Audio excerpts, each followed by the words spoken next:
Di balik hamparan bukit hijau dan lembah yang berkabut di sudut tenggara Bangladesh, tersembunyi sebuah kisah agung yang telah bertahan selama ribuan tahun. Kisah itu adalah milik suku Tripuri, bangsa pegunungan yang menulis sejarahnya sendiri di jalur waktu peradaban, dengan bahasa, budaya, dan keberanian yang menolak dilupakan. Suku Tripuri merupakan salah satu kelompok etnis tertua di kawasan Asia Selatan. Mereka berasal dari kerajaan kuno Twipra yang dulu membentang luas, meliputi sebagian besar wilayah yang kini menjadi negara bagian Tripura di India, serta daerah Chittagong Hill Tracts di Bangladesh. Dalam mitologi mereka, Tripuri diyakini sebagai keturunan raja-raja agung yang memiliki hubungan sakral dengan alam, langit, gunung, sungai, dan hutan bukan sekadar lanskap, melainkan bagian dari tubuh spiritual mereka. Bahasa Tripuri, yang disebut Kokborok, adalah denyut nadi budaya mereka. Dalam setiap lirik lagu rakyatnya, dalam tiap kisah leluhur yang dituturkan di depan api unggun, mengalirlah sejarah dan filosofi hidup yang dalam. Mereka bukan hanya petani dan pengrajin, mereka adalah seniman yang menganyam tenunan sebagai bentuk doa, penari yang menarikan gerakan alam semesta, dan penyanyi yang menyuarakan kisah bumi dan langit. Festival-festival seperti Gorya Puja dan Buisu bukan hanya perayaan musiman, melainkan panggilan jiwa untuk bersatu kembali dengan leluhur dan merayakan kelahiran kembali bumi. Pakaian tradisional mereka, seperti Rainai dan Rikutu, bukan hanya kain, tapi simbol status, identitas, dan warisan yang diwariskan turun-temurun. Seiring modernisasi dan tekanan geopolitik, suku Tripuri di Bangladesh menghadapi tantangan besar, tanah adat yang tergerus, budaya yang perlahan memudar, dan identitas yang sering disalahpahami. Namun, seperti akar pohon tua yang menggenggam erat tanahnya, mereka terus bertahan. Generasi muda Tripuri mulai bangkit, merekam lagu-lagu lama, mendokumentasikan bahasa mereka, dan menulis ulang sejarah dari sudut pandang mereka sendiri. Dalam dunia yang makin panas dan sibuk, suku Tripuri mengajarkan keseimbangan, bahwa manusia tidak lebih tinggi dari alam, melainkan bagian darinya. Mereka adalah penjaga hutan, pelindung air, dan pemelihara harmoni. Suku Tripuri bukan hanya bagian dari statistik sensus atau catatan etnografi. Mereka adalah jiwa yang bernafas, kisah yang bergerak. Dalam bisikan angin pegunungan, dalam gemuruh tarian Gorya, mereka terus berkata, kami masih di sini. Kami masih hidup, dan kami akan terus bertahan. Di jantung komunitas Tripuri, berdiri sosok-sosok kuat yang diam-diam memikul sejarah, para perempuan. Mereka bukan sekadar pelengkap dalam kehidupan sosial suku ini, mereka adalah penjaga tradisi, pewaris nilai-nilai luhur, dan penggerak kehidupan sehari-hari yang nyaris tak tergantikan. Dalam setiap helai tenun, dalam setiap lagu pengantar tidur, dalam setiap upacara suci, jejak tangan perempuan Tripuri selalu hadir. Bagi seorang perempuan Tripuri, kain bukan hanya pakaian, ia adalah narasi hidup. Sejak usia muda, mereka diajari menenun Rainai, kain tradisional penuh warna yang syarat simbolisme. Motif-motif yang mereka ciptakan seringkali mencerminkan filosofi hidup, kedekatan dengan alam, dan peran spiritual mereka dalam masyarakat. Rainai bukan sekadar keterampilan, ia adalah bahasa yang ditenun dengan cinta dan kesadaran akan siapa mereka. Dalam dunia Tripuri, seorang perempuan yang mahir menenun bukan hanya dihargai, tapi juga dipandang sebagai penjaga budaya. Kain hasil tenunannya dipakai dalam upacara adat, pernikahan, dan bahkan penguburan, seolah hidup dan mati seorang Tripuri selalu berselimutkan karya tangan ibunya. Dalam festival-festival besar seperti Gorya Puja atau Buisu, perempuan bukan hanya hadir sebagai peserta, mereka adalah pengatur harmoni. Dengan nyanyian kuno dan tarian yang diwariskan dari generasi ke generasi, mereka menghidupkan suasana sakral dan menjaga hubungan antara manusia, leluhur, dan alam. Mereka juga memainkan peran penting dalam menjaga sistem kepercayaan dan pengobatan tradisional. Banyak perempuan Tripuri yang dikenal sebagai oja atau dukun perempuan, mereka membawa pengetahuan herbal dan spiritual yang tak ternilai, sering kali menjadi rujukan utama masyarakat ketika krisis datang. Di tengah tantangan zaman, pengaruh budaya luar, urbanisasi, dan konflik agraria, perempuan Tripuri terus berdiri tegar. Mereka membesarkan anak-anak mereka dalam bahasa Kokborok, menyanyikan lagu-lagu nenek moyang di rumah-rumah bambu, dan mendidik generasi muda untuk mencintai tanah, air, dan langit yang melahirkan mereka. Meski sebagian telah melangkah ke dunia modern, menjadi guru, aktivis, bahkan politisi, mereka tetap membawa identitas Tripuri sebagai kebanggaan, bukan beban. Banyak dari mereka kini menjadi suara perubahan yang menginspirasi komunitasnya dan membela hak-hak perempuan adat di panggung nasional dan internasional. Jika budaya Tripuri adalah pohon besar yang rindang, maka perempuan adalah akarnya. Mereka yang menumbuhkan, yang menyuburkan, dan yang memastikan pohon itu terus berdiri tegak meski badai datang silih berganti. Dalam cerita, nyanyian, dan tarian, perempuan Tripuri bukan hanya tokoh, mereka adalah narator kehidupan itu sendiri. Seiring waktu terus mengalir, perempuan Tripuri berdiri di persimpangan antara warisan yang telah mereka jaga selama ribuan tahun dan dunia baru yang menuntut mereka untuk beradaptasi tanpa kehilangan jati diri. Di ruang antara tradisi dan perubahan ini, mereka bukan hanya bertahan, mereka memimpin. Dalam tradisi Tripuri, pernikahan bukan sekadar ikatan dua individu, melainkan penyatuan dua keluarga, dua garis keturunan, dan dua warisan budaya. Perempuan Tripuri memainkan peran sentral dalam upacara ini. Dari persiapan makanan, ritual adat, hingga tarian penyambutan, semuanya dipenuhi dengan sentuhan kelembutan dan ketelitian tangan perempuan. Busana pengantin perempuan, Rainai Camatwibar, adalah simbol keanggunan dan martabat.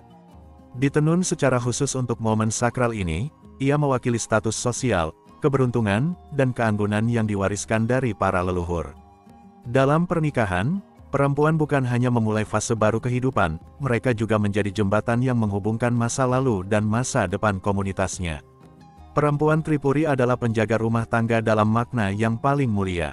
Di balik wajah lembut dan senyum ramah mereka, tersembunyi kekuatan luar biasa, kekuatan yang mengatur ritme kehidupan, mengasuh anak-anak, menjaga adat, dan memastikan bahwa setiap anggota keluarga tumbuh dalam nilai-nilai luhur. Mereka juga memainkan peran dalam pengambilan keputusan komunitas, terutama dalam struktur keluarga besar yang berbasis gotong royong dan musyawarah. Suara perempuan sering menjadi penyeimbang emosi dan logika, menjadikan mereka sebagai tokoh penting dalam menjaga keharmonisan masyarakat adat. Dahulu, akses pendidikan bagi perempuan Tripuri sangat terbatas. Namun zaman telah berubah. Kini, perempuan muda dari desa-desa di bukit mulai meraih mimpi yang dahulu dianggap terlalu tinggi. Mereka menjadi guru, perawat, penulis, bahkan aktivis lingkungan dan hak asasi manusia. Namun, mereka tidak melupakan akar. Di balik gelar sarjana dan profesi modern mereka, tetap terpatri kuat identitas Tripuri yang mereka banggakan. Banyak di antara mereka yang mendirikan komunitas belajar di desa, mengajarkan menenun kepada anak-anak, mendokumentasikan lagu-lagu kuno, dan bahkan menulis dalam bahasa Kokborok agar generasi mendatang tidak kehilangan bahasa ibu mereka. Apa yang dilakukan perempuan Tripuri hari ini bukan sekadar bentuk emansipasi, ini adalah revolusi sunyi. Sebuah gerakan kultural yang menjunjung tinggi harmoni antara modernitas dan adat. Mereka bukan hanya mengejar kesetaraan, mereka menciptakan definisi baru tentang perempuan tangguh yang memimpin dengan hati, membangun dengan jiwa, dan mencintai dengan akar. Perempuan Tripuri adalah lentera di jalan panjang sejarah bangsanya. Mereka menerangi masa lalu dengan kesetiaan, menerangi masa kini dengan keteguhan, dan menerangi masa depan dengan harapan. Dalam tenunan mereka, dalam suara mereka, dalam langkah mereka, hiduplah satu bangsa yang tidak pernah menyerah untuk bertahan dan berkembang, dengan kebanggaan yang tak bisa dicabut oleh waktu. Jauh dari hiruk-pikuk kota dan gemuruh mesin industri, di lembah-lembah hijau dan lereng-lereng tenang Chittagong Hill Tracts, kehidupan suku Tripuri mengalir pelan, namun penuh makna. Dalam tiap langkah mereka, tersirat filosofi lama, hidup bukan untuk menguasai alam, tetapi untuk hidup bersamanya, sebagai sahabat, penjaga, dan anak dari bumi yang sama. Mayoritas masyarakat Tripuri hidup dari alam, bukan hanya memanfaatkannya, tetapi merawat dan melestarikannya. Pertanian berpola ladang berpindah jum cultivation menjadi dasar perekonomian mereka.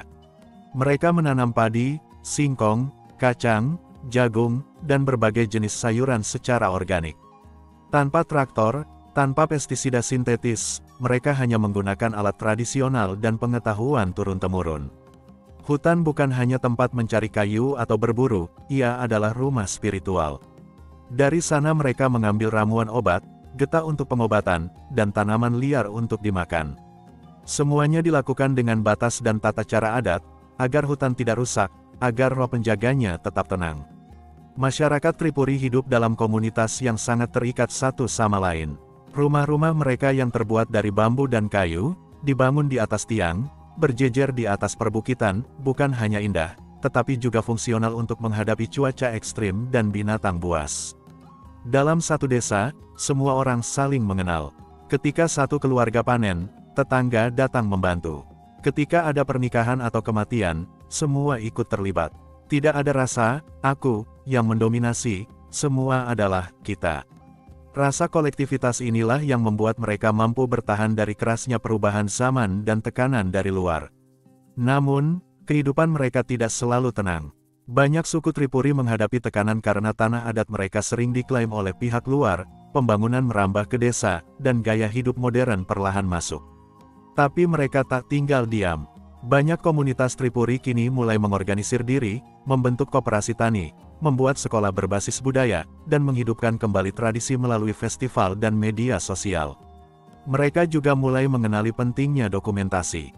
Beberapa pemuda Tripuri kini menjadi jurnalis, fotografer, dan penulis yang menceritakan kisah desa mereka kepada dunia, bahwa di balik kesederhanaan itu, tersimpan kekayaan jiwa yang luar biasa. Di pagi hari, suara burung menyapa perempuan Tripuri yang sudah mulai menenun sejak subuh. Anak-anak berlarian menuju sekolah kecil di bawah pohon. Kaum laki-laki pergi ke ladang dengan cangkul dan harapan. Saat matahari tenggelam, desa kembali berkumpul, menyalakan api, bercerita tentang nenek moyang, dan menyanyikan lagu tua yang tak pernah lekang. Mereka mungkin tidak punya gedung tinggi, tapi mereka punya akar yang dalam. Mereka mungkin tidak punya gawai canggih, tapi mereka punya cerita yang abadi. Mereka mungkin hidup sederhana, tapi di balik kesederhanaan itu, mereka membangun dunia kecil yang kaya makna dan penuh daya juang. Bagi suku Tripuri, adat bukan sekadar warisan, ia adalah napas kehidupan. Budaya bukan hanya tampilan luar, tapi merupakan struktur batin, arah moral, dan tali yang mengikat seluruh komunitas. Di dunia yang terus berubah, Tripuri tetap menari di antara masa lalu dan masa kini dengan langkah yang anggun dan mantap, memegang erat nilai-nilai luhur yang membentuk siapa mereka sebenarnya. Segala sesuatu dalam budaya Tripuri dimulai dengan kokborok, bahasa ibu mereka yang kaya bunyi, lembut namun penuh makna. Ia bukan hanya alat komunikasi, tapi pembawa identitas. Melalui kokborok, mitos diceritakan, nasihat diwariskan, lagu dinyanyikan, dan doa dinaikkan. Kini, berbagai inisiatif telah dilakukan untuk menghidupkan kembali kokborok di sekolah-sekolah dan media sosial agar tidak punah ditelan waktu. Salah satu kekayaan terbesar Tripuri terletak pada ritualnya yang syarat makna. Festival seperti Goria Puja, yang dirayakan saat musim tanam, bukan sekadar perayaan panen, melainkan bentuk komunikasi spiritual antara manusia dan dewa-dewa penjaga hasil bumi. Leluhur dipercayai terus mengawasi dunia, sehingga mereka selalu dihormati melalui persembahan dan nyanyian kuno. Ada pula Buisu, semacam tahun baru Tripuri, yang dirayakan dengan tarian massal, nyanyian rakyat, makanan khas, dan permainan tradisional.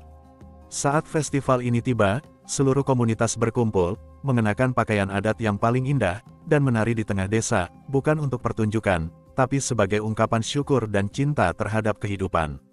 Tari dalam budaya Tripuri bukan sekadar hiburan. Ia adalah bahasa tubuh yang mengisahkan kisah cinta, peperangan, kesuburan, dan doa. Tarian Hojagiri, misalnya, adalah tarian unik yang dilakukan oleh perempuan dengan keseimbangan tubuh luar biasa sambil menari di atas kendi dan piring.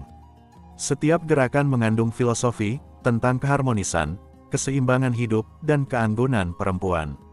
Musik mereka diiringi alat-alat tradisional seperti hamp gendang, sarang alat gesek seperti biola dan flute. Lagu-lagu mereka bisa membangkitkan semangat, membawa air mata, atau menyembuhkan hati. Tak heran jika musik Tripuri disebut sebagai nyawa yang menyanyi. Pakaian tradisional suku Tripuri adalah ekspresi seni yang melekat pada tubuh. Para perempuan mengenakan rainai, kain tenun tangan yang penuh motif khas, dan rikutu untuk bagian atas. Motif-motif pada rainai tidak hanya indah, tapi juga mencerminkan status sosial, klan, dan bahkan makna spiritual. Setiap rainai memiliki nama dan arti tersendiri, seperti Camatlibar, Mosokrang, dan Hamjang. Lelaki mengenakan kain duti borok dan seringkali membawa tas kecil dari serat alam yang disebut tolma, menyimpan alat-alat penting atau bahkan benda sakral. Tripuri memiliki sistem hukum adat yang mengatur berbagai aspek kehidupan, dari pertanian, pernikahan, hingga penyelesaian konflik. Pemimpin adat yang disebut Raibai atau Ocha memiliki wewenang untuk memimpin upacara dan menyelesaikan perselisihan. Sistem ini memastikan keadilan tidak hanya berdasarkan hukum, tapi juga etika dan kearifan lokal. Budaya dan adat suku Tripuri bukanlah warisan mati yang hanya dipajang di museum. Ia adalah sistem hidup, terus berkembang, terus menyesuaikan, tapi tidak pernah melupakan akar. Dalam setiap upacara, dalam setiap benang tenun, dalam setiap lagu yang dinyanyikan oleh anak-anak di lereng bukit, budaya itu hidup, bernapas, dan menyala. Di tengah dunia yang cepat berubah, suku Tripuri tetap menjadi lentera yang mengingatkan kita bahwa jati diri adalah sesuatu yang suci, dan budaya, bila dijaga dengan cinta, adalah warisan paling megah yang bisa diberikan kepada masa depan.